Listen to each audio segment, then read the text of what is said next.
भारताचे एक सार्वभौम समाजवादी धर्मनिरपेक्ष लोकशाही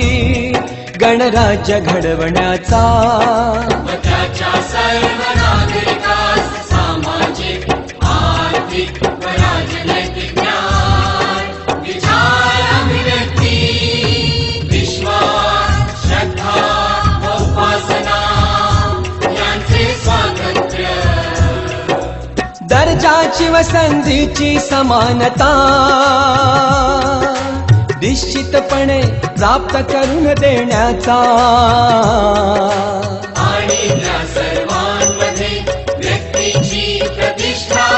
व राष्ट्राची एकता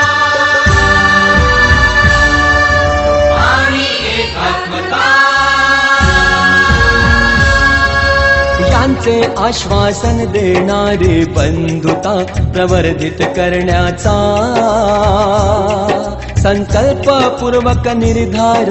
करून